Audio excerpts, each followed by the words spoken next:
In 1983, on a factory floor in Palmdale, California, workers rolled the 250th and final Lockheed L-1011 TriStar off the line.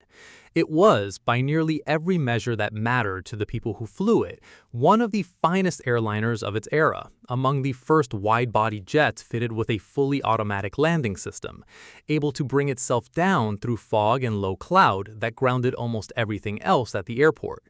And then Lockheed stopped building airliners, not just the TriStar, all of them, forever. That's the strange part. Companies retire failed products all the time. They rarely retire an entire industry because of one. So the question worth asking isn't, was the TriStar a good airplane? The evidence says it was. The question is, how did building a genuinely excellent airliner become part of a financial gamble serious enough to end Lockheed's commercial ambitions for good? To answer that, you have to go back to a decision Lockheed made in the mid-1960s, the decision to come back. Lockheed hadn't built a commercial airliner since the Electra, a turboprop that had suffered a string of crashes in the late 1950s tied to a wing vibration problem the company eventually solved, but not before the damage to its reputation was done.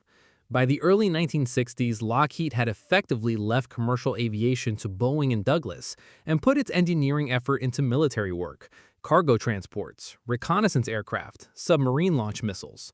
Then in the mid-1960s, American Airlines went looking for something new. The Boeing 747 was already in development, a genuine giant, 4 engines, room for nearly 400 people.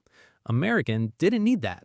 It needed a wide-body size for its busiest domestic trunk routes, New York, Chicago, Dallas, Los Angeles. Big enough to matter, small enough to fill. That request went out to more than one manufacturer, and it put Lockheed in a position it hadn't occupied in years, competing for a civil airliner order against Douglas, soon to become McDonnell Douglas.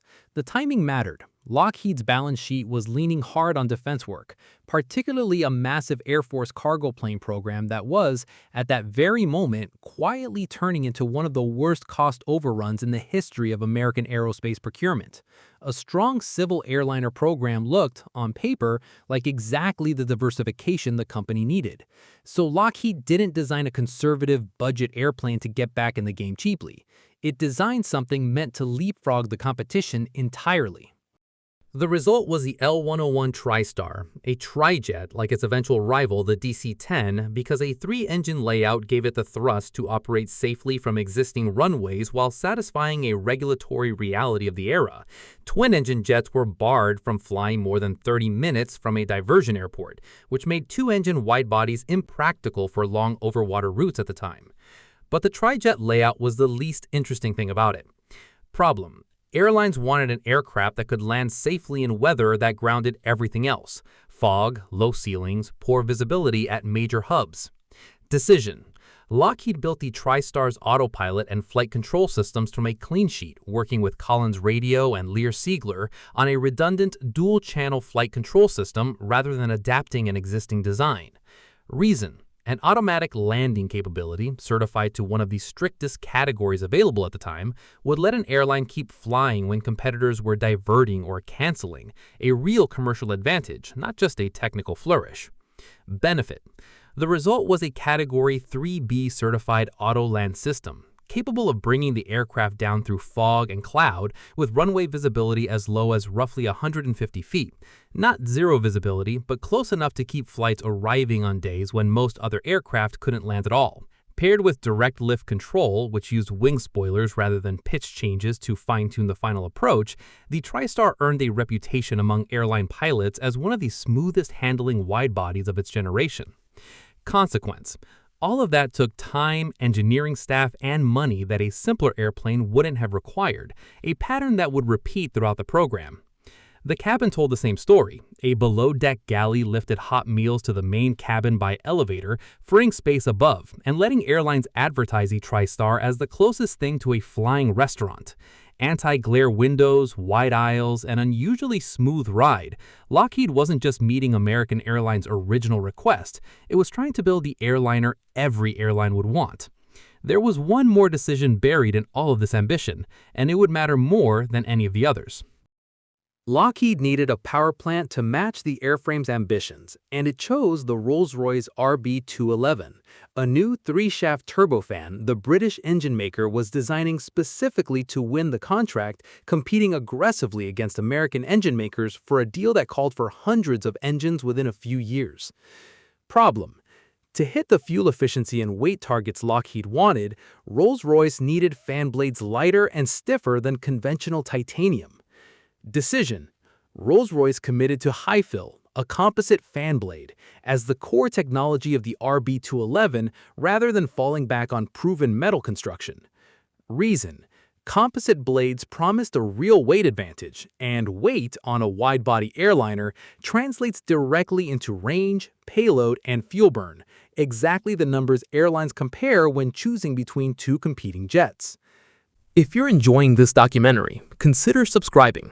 Every video here is carefully researched to bring you the real stories, remarkable aircraft, and pivotal moments that shaped aviation history.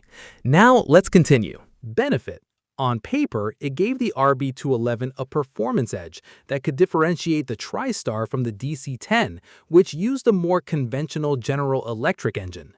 Consequence: the composite blades failed to hold up under impact testing. Rolls-Royce had to abandon high-fill and redesign the engine around titanium blades, late in the program after money and schedule had already been committed to the original approach. That redesign helped push both the engine and the airplane behind schedule, and it consumed development funds Rolls-Royce had not budgeted for. This is worth pausing on because it's the hinge the entire story turns on. Lockheed didn't choose a bad engine. It chose an ambitious one, built by a serious manufacturer, aimed at giving the TriStar a genuine technical edge. What followed wasn't recklessness. It was an advanced engineering bet that didn't pay off on schedule on a program where Lockheed had no second engine option and no way to absorb the delay quietly. By late 1970, Rolls-Royce's finances were unraveling. The RB211 program was consuming resources faster than the company could recover them, and the fixed-price nature of the Lockheed contract meant Rolls-Royce, not Lockheed, was absorbing most of the cost of the overruns. In January 1971, the Rolls-Royce board concluded it could not meet its obligations under the contract. On February 4, 1971, the company went into receivership, one of Britain's most respected engineering firms, brought down largely by a single American airliner deal. The British government, under Prime Minister Edward Heath, faced an immediate decision. Rolls-Royce employed roughly 80,000 people and held aerospace and defense technology the government considered strategically essential. Within days, the government moved to nationalize the company's aerospace and engine operations, forming a new entity to complete the RB211 program and honor the Lockheed contract, though not without renegotiating the price of each engine substantially upward. For Lockheed, the collapse of its sole engine supplier was close to catastrophic. Every TriStar on the production line was an airframe with no engines to put on it.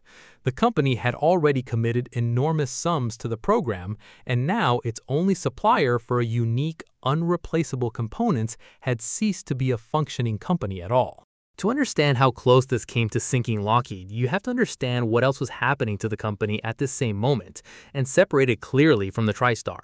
In 1965, Lockheed had won a fixed-price Air Force contract to build a C-5A Galaxy, at the time the largest aircraft in the world, for an estimated $1.9 billion. By 1971, that program had run up a cost overrun reported at roughly $1.8 billion, severe enough to trigger congressional hearings and a genuine crisis in Lockheed's finances that had nothing to do with commercial aviation at all. The Pentagon ultimately absorbed much of the overrun, but Lockheed itself took a loss reported around $200 million to close the matter out. That was the backdrop the Rolls-Royce collapse landed on. Lockheed wasn't in trouble because of the TriStar. Lockheed was already in serious trouble from a military transport program, and the engine crisis hit at the worst possible moment, threatening to finish what the C-5A had started.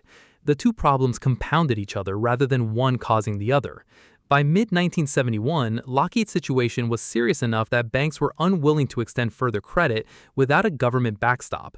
In August 1971, Congress passed the Emergency Loan Guarantee Act, authorizing the federal government to guarantee up to $250 million in private bank loans to Lockheed. It passed narrowly, and it was controversial from the start. Critics argued Washington shouldn't be in the business of rescuing a private contractor from its own bad bets.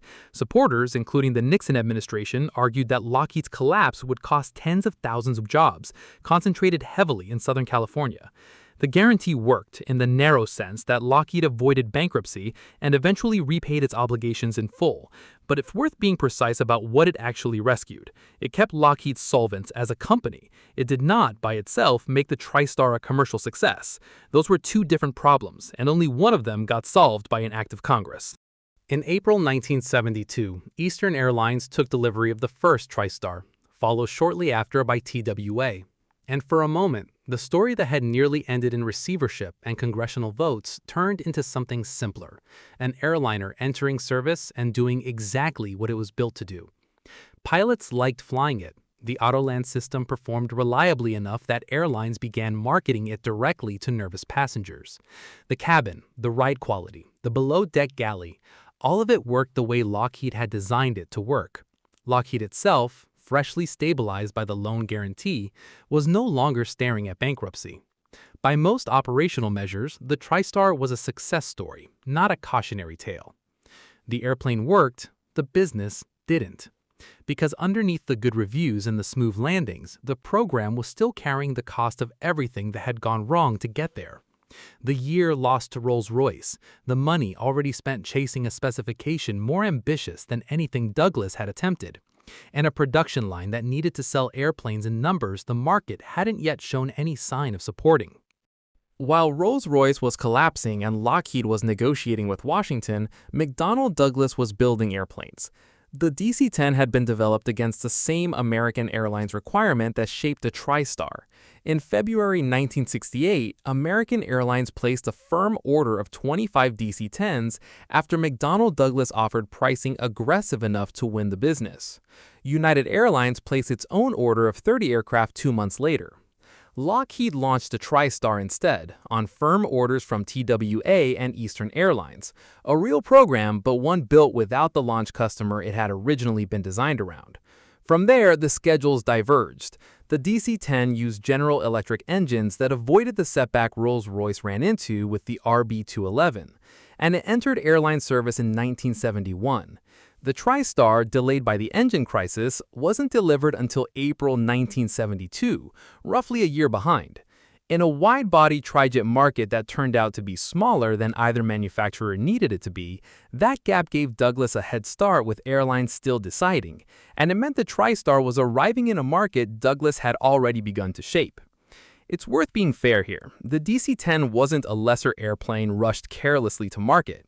It was a capable trijet built by a manufacturer with more recent commercial jet experience, developed on a tighter schedule with fewer unproven technologies, and it wasn't tied to a single engine supplier that had just gone bankrupt. Later in the decade, the DC-10 would face its own serious safety questions unrelated to anything in this story, and those don't belong in a fair comparison of the two programs' early commercial fortunes. In the early 1970s, on the sales floor, Douglas simply got there first, with an airplane airlines could order with confidence. Then in October 1973, the oil crisis hit. Fuel prices that had been a minor line item in an airline's operating budget became one of its largest. Airlines that had been planning ambitious wide-body fleet expansions throughout the late 1960s suddenly found themselves reassessing everything: route networks, aircraft utilization, and, above all, how many new jets they actually needed to order. This hurt both the DC-10 and the TriStar. Neither program had been designed with a fuel crisis in mind, and both saw new wide-body orders contract sharply through the mid-1970s. But the effect on Lockheed was more dangerous because the TriStar had entered the crisis already behind on deliveries, already carrying the cost of the Rolls-Royce disruption, and already needing a larger production run to reach profitability than the market conditions of the mid-1970s were likely to support. Industry estimates from the period put the number of aircraft Lockheed needed to sell just to break even at around 500, roughly double what the program ultimately achieved. That figure isn't drawn from a single Lockheed disclosure and should be read as a widely cited approximation rather than an audited number. But the direction of it is not in dispute. The TriStar needed a production run far larger than the one it got. By the time production ended in 1983, it's possible to look at the TriStar and see 5 different report cards, and they don't all say the same thing. As engineering, it succeeded. An auto-land system, a flight control architecture, and a cabin that were genuinely ahead of the competition. As an operational aircraft, it succeeded. Airlines flew it reliably for decades, and it compiled a strong safety record for a wide body of its generation. Among the pilots and airlines who flew it, it succeeded again. The TriStar earned a loyalty that outlasted the commercial program itself. But as a commercial product, competing against the DC-10 for a limited pool of airline orders, it came up short. And as a financial program, needing roughly twice the sales that achieved just to break even, it never had a realistic path to profitability once the year lost to Rolls-Royce, the price of its own ambition, and a fuel crisis nobody had planned for all landed on the same production line. Those are 4 different kinds of failure sitting underneath one kind of success, and that's the part of the story that's easy to flatten into a single verdict if you're not careful. The TriStar wasn't unloved, it wasn't unreliable, it wasn't second-rate. It was, on the numbers that actually determine whether an airliner program survives, simply too expensive to build and too late to market to sell in the quantity it needed. By the early 1980s, with new orders slowing to a trickle, Lockheed made the decision to end production. The last TriStar rolled off the Palmdale mine in 1983. Lockheed did not attempt another commercial airliner, returning its full attention to the defense and aerospace contracts that had always been its more reliable business. So how does a company build an airplane this good and still walk away from commercial aviation for good? The airplane isn't the answer. Pilots who flew it, airlines that operated it for decades, and the safety record it compiled all argue against the idea that Lockheed built something flawed. It didn't fail a test. It passed everyone it was given. The failure sits one level up, in the business built around the airplane rather than in the airplane itself. A single-engine supplier whose ambition outran its own finances. A year lost to that crisis in a market with room for only one clear winner. A fuel shock that arrived at precisely the moment the program could least absorb it. And underneath all of it, a cost structure that required selling nearly twice as many airplanes as the world, as it turned out, actually wanted to buy. None of those problems on their own would have been fatal. Together, they made an aircraft that pilots loved, that airlines trusted, and that engineers were proud of, into a business Lockheed could no longer afford to run. The TriStar didn't lose the argument about whether it was a good airplane. It lost a different argument entirely, about whether being good was ever going to be enough.